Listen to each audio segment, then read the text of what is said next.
جو دیکھنے کی صلاحیت ہے اس کے بارے میں بخوبی جانتے ہوں گے. 9-10 میں ہم سب نے سائنس پڑھی ہے. سوال یہ پیدا ہوتا ہے کہ جب آنکھ بند ہو جاتی ہے تو نظر کیوں نہیں آتا اور آنکھ کھلتی ہے تو نظر کیوں آتا ہے؟ کیا وجہ ہے؟ آنکھوں کے اندر سے شعاعیں نکلتی ہیں، جب وہ شعاعیں کسی چیز سے ٹکرا کر آتی ہیں تب وہ نظر آتا ہے. اسی لیے سب سے زیادہ دنیا میں کسی چیز کی اگر اسپیڈ ہے تو وہ لائٹ کی ہے. اگر کسی چیز سے نہیں ٹکرائے گی اس پلر کے پیچھے کا مجھے کیوں نہیں نظر آتا؟ کیونکہ شعاعیں ٹکرا کر نہیں آئی. یہی معاملہ ہے، جب میرے دل سے ایمان کا نور نکلے گا تو ہی ٹکرا کر آئے گا، تو ہی مجھے آمادہ کر سکوں گا میں. جب اس چیز کو میں نے ایکسپٹ کر لیا، اس گناہ کو میں نے ایکسپٹ کر لیا، اس گناہ پہ مجھے کوئی تکلیف نہیں ہو رہی، کوئی کراہیت نہیں ہو رہی، تو میری طرف سے کوئی ریئیکشن بھی نہیں آئے گا. اب چاہے وہ ریئیکشن ہاتھ کی طرف سے ہو چاہے وہ زبان کی طرف سے. اور پھر فرمایا فَإِن لَّمْ يَسْتَطِعْ، اللہ اکبر، اگر تمہارے ایمان کے اندر اتنی بھی طاقت نہیں ہے کہ تم اس کو ہاتھ سے بھی نہیں روک سکتے، تم اس کو زبان سے بھی نہیں روک سکتے، فَبِقَلْبِهِ، تو کم سے کم اپنے دل میں تو برا جانو اس کو.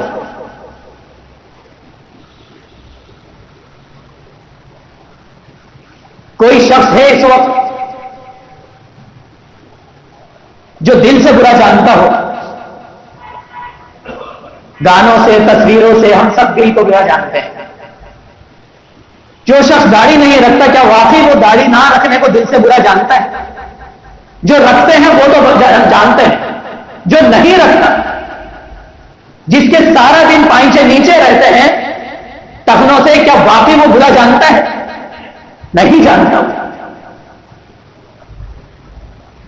جو خاتون پردہ نہیں کرتی کیا واقعی وہ پردہ نہ کرنے کو دل سے برا جانتی؟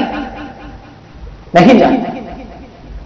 بات یہ نہیں ہے کہ ہم شریعت کو نافذ نہیں کرنے، جس گناہ میں ہم انوالو ہوتے ہیں حقیقتاً ہم اس گناہ کو دل سے برا نہیں جانتے. سامنے والا جھوٹ بول رہا ہو تو ہم اس کے اوپر فتوے لگا دیتے ہیں، جب بات میری آتی ہے تو میں ہر چیز کو بھول جاتا ہوں.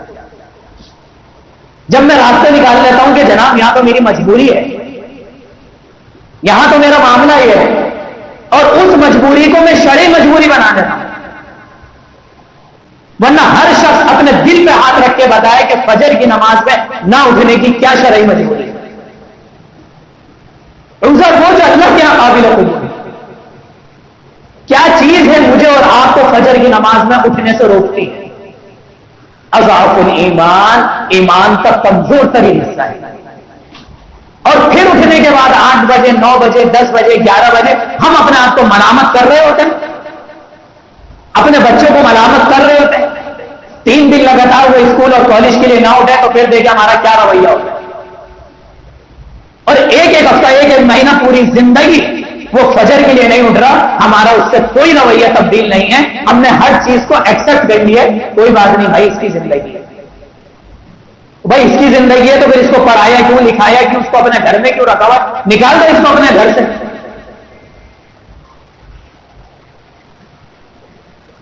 جس برائی میں میں خود انوالو ہوتا ہوں اس کو میں نے دل سے تسلیم کر دیا. آج جو برائی میں نہیں کرتا وہ میں سامنے والے کی ذرہ برابر بھی برداشت نہیں کرتا. نہیں جناب مجھے یہ بات برداشت نہیں ہے، مجھے یہ چیز برداشت نہیں ہے، مجھے یہ غلط بات برداشت نہیں ہے. اور اس حدیث کو صرف ہم نے یہیں تک سمجھا ہے، جبکہ اس حدیث کا آدھا مفہوم ہے. کس طریقے سے؟ خود نبی کریم صلی اللہ علیہ وسلم فرما کیا رہے ہیں، من رآ منکم منکرن، جو بھی تم میں سے کوئی شخص کسی برائی کو دیکھے فلیغیرہ. یہاں منع کرنے کے الفاظ نہیں آئے. ہمیں بچپن سے یہ حدیث اسی طریقے سے سنائی گئی ہے کہ اس کو روک لو، اس کو منع کر دو. فلیغیرہ، یغیر تغییرا، یہ الفاظ آتا ہے تبدیلی کے لیے. میتھمیٹکس آپ نے پڑھی ہوگی جس میں ایک چیپٹر تھا ویریبل کا، تبدیلی کا، جس میں ویلیو تبدیل ہوتی رہتی تھی بار بار. اس کی اردو میں ٹرانسلیشن کرتے ہیں تو یہی آتا ہے. اکثر نبی کریم صلی اللہ علیہ وسلم کے غصے کے بارے میں آتا ہے کہ جب آپ کو غصہ ہوتا تھا آپ کا چہرہ کیا ہو جاتا تھا؟ تغیر ہو جاتا تھا، تبدیل ہو جاتا تھا. تو فلیغیرہ، تم میں سے کوئی بھی شخص کسی برائی کو دیکھے تو اس کو بدل دے. بھائی کس چیز سے بدل دیں؟ سوال یہ پیدا ہوتا ہے کس چیز سے بدل؟ اب یہی سوال کا جواب شریعت نے ہمیں خود بتا دیا. شریعت نے ہمیں ہر چیز کا انٹرنیٹ موجود ہے، ہر چیز کا انٹرنیٹ دے دیا ہمیں، اور خاص کر ان چیزوں کا جو اللہ تعالیٰ نے ہماری فطرت میں شامل کر دی.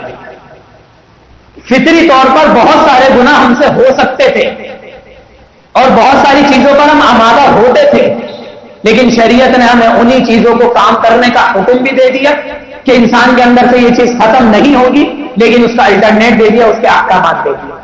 کیا دے دیا انشاءاللہ بھی سمجھتے ہیں. اقول قولی ھذا واستغفر اللہ.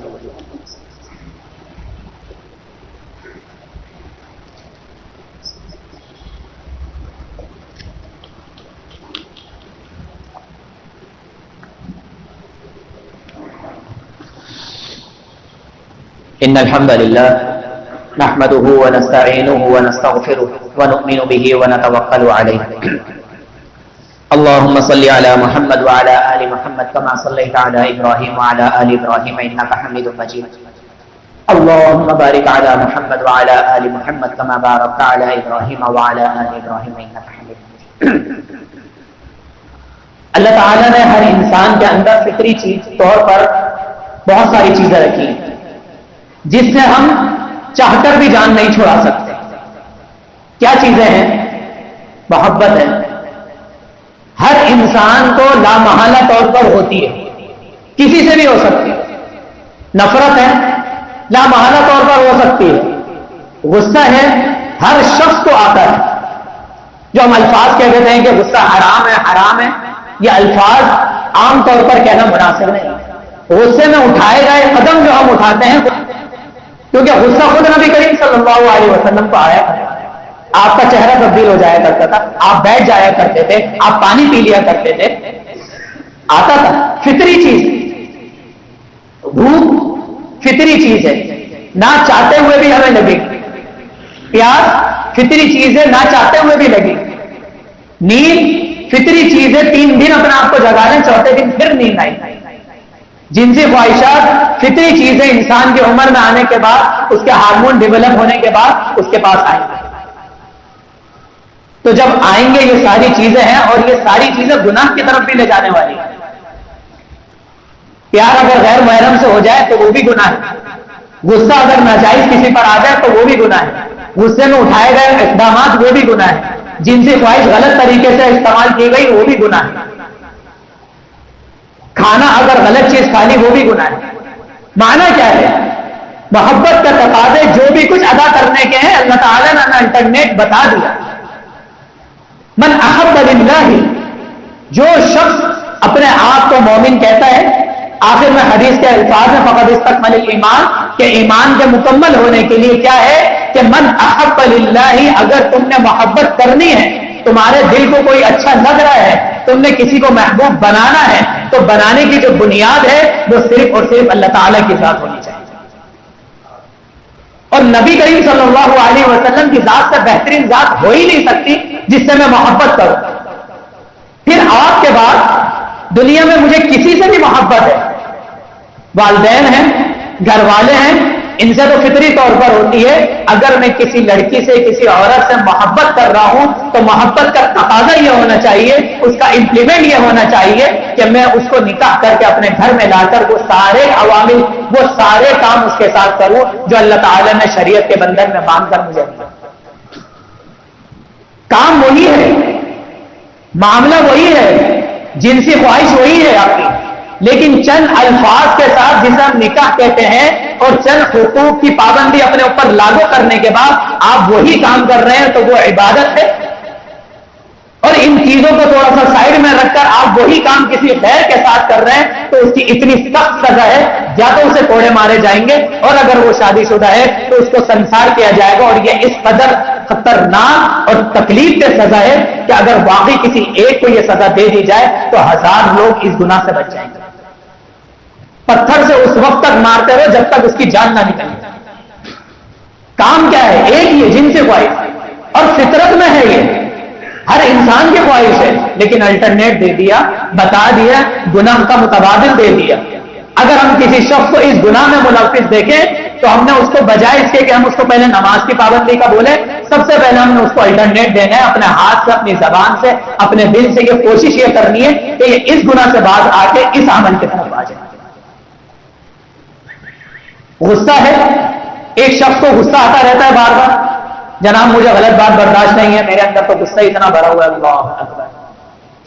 اس غصے میں جو وہ کام کرتا ہے، جو وہ گالیاں نکالتا ہے، جو وہ دوسرے کی بے عزتی کرتا ہے، جو اس طریقے سے بھی وہ شریعت کے احکامات کو پامال کر کے اپنے غصے کو سیٹسفائی کر رہا ہوتا ہے، اگر میں دیکھ رہا ہوں اس شخص کے اندر، تو میں اس سے جا کر سلام دعا کر ایک گلاس پانی لے جا کر اس کو بات ایسی بتاؤں کہ بھائی تم نے غصہ کرنا ہے تو اس طرح نہیں، اس طریقے سے غصے کو نکالنا۔ سب سے پہلے تم پانی پیو، کھڑے ہوئے ہو تو بیٹھ جاؤ، بیٹھا ہوا ہے شخص تو اس کو بالکل لٹا کر ٹیک لگا۔ یہ سب حدیث کے الفاظ ہیں کہ اگر کسی شخص کو غصہ آئے تو اس کو پانی پینا چاہیے، کھڑا ہوا ہے تو بیٹھ جائے، بیٹھا ہوا ہے تو لیٹ جائے۔ اور پریکٹیکلی بھی اس سے بی پی لو ہوتا ہے، اگر آپ کھڑے ہوئے ہیں اور بیٹھ جائیں گے تو بی پی لو، تھوڑا سا آپ کا بی پی کم ہو جائے گا، بیٹھے ہوئے ہیں اور لیٹ جائیں گے تو بی پی ویسے ہی تھوڑا سا اور کم ہو جائے گا، اور فطری طور پر بھی جب غصہ آتا ہے تو بی پی ہائی ہو جاتا ہے۔ تو یہ 1400 سال پہلے جب کسی بی پی کی اور شوگر کی کوئی مشینیں ایجاد نہیں ہوئی تھی، نبی کریم صلی اللہ علیہ وسلم نے فرما دیا تھا کسی کو غصہ آ جائے تو اس کو چاہیے یہ کام کرنا۔ تو بجائے اس کے کہ آپ اس کا ہاتھ پکڑ لیں اور اس کو سائڈ میں لے کے جائیں، پہلے اسی جگہ پر بٹھا کر اس کو پانی پلا کر اس کو بٹھا دیں، الٹرنیٹ بتا دیں۔ کھانا کھانا ہے، فطری چیز ہے، بھوک لگ رہی ہے، بتا دیا کہ کیا چیز حلال ہے کیا چیز حرام ہے۔ حرام جتنا خوبصورت، جتنا ڈیلیشیس اور جتنا مزیدار ہو کر ہمارے سامنے آ جائے، ہم نے نہیں کھانا۔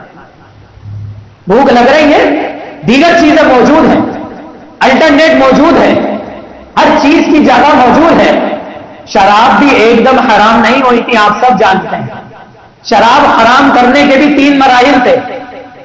سب سے پہلے اس کی کراہیت بتائی کہ شراب اور جوئے کے اندر نفع کم ہے اور نقصان زیادہ ہے۔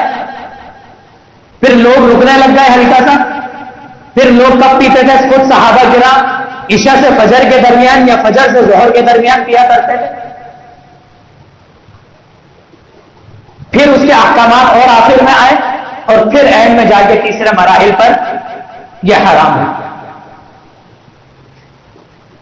دوسرے نمبر پر کہ شراب پی کر نشے کی حالت میں مساجد آنے سے منع کیا، پھر تیسرے نمبر پر اس کا حرام ہے۔ نہیں رک سکتا ایک انسان ایک دم اپنے گناہ سے، لیکن کم سے کم ہم وہ اسٹیپ جو ہم اپنے بھائی کو دے سکتے ہیں، اپنے گھر میں اٹھا سکتے ہیں، اپنے معاشرے میں اجاگر کر سکتے ہیں، اپنی محفلوں میں بتا سکتے ہیں، کم سے کم میری طرف سے تو اس چیز کی شروعات ہونی چاہیے۔ کم سے کم میں زبان سے تو بولوں کہ معاشرے میں یہ کچھ ہونا چاہیے۔ ہم اپنے اسٹیٹس پر ایک چیز لگاتے ہیں، آپ یقین کیجئے اگر وہ گانا ہے، کسی ایکٹر کا نام ہے، سامنے والا کتنے لوگ دیکھ رہے ہیں اور ان کے ذہن میں یہ گانا آتا ہے، اور پھر وہ یوٹیوب پہ سرچ کرنے کے بعد وہ پورا گانا سنتے ہیں۔ آپ کو ایک چیز پسند آئی، آپ نے اسٹیٹس پہ لگا لی، 10 لوگوں نے دیکھا، 10 میں سے 5 کو پسند آیا، 5 نے وہ گناہ کر لیا۔ آپ اپنے گھر میں یا مسجد میں نماز پڑھ رہے ہیں، آپ کی وجہ سے وہ شخص پورا گانا سن رہا ہے، اور اس کا گناہ کا جو ہے تو پورا کا پورا آپ کے نام مہمان میں جا رہا ہے۔ یہ معاونت ہے۔ ہم نے سوچنا ہے کہ جو ہم قدم اٹھا رہے ہیں، جو ہم گناہ لگا، ایک چیز مجھے پسند ہے اور میں دنیا کو سنا رہا ہوں، یہ کہاں کا انصاف ہے؟ یہ اسٹیٹسوں نے جو بوال مچا کے رکھا ہوا ہے، استعمال کریں، اچھی چیز کے لیے استعمال کریں۔ ایک چیز مجھے پسند ہے جو کہ گناہ ہے، گناہ کبیرہ ہے، اور میں پوری دنیا کو سنا رہا ہوں، اور پھر دیکھ بھی رہا ہوں جتنے ویورز ہو رہے ہیں اور اتنا میں خوش ہو رہا ہوں۔ اللہ اکبر کبیرہ، جتنے گناہ میرے نام اعمال میں بڑھ رہے ہیں، اگر انڈائریکٹلی سوچا جائے جتنے گناہ میرے نام اعمال میں بڑھ رہے ہیں اتنا میں خوش ہو رہا ہوں۔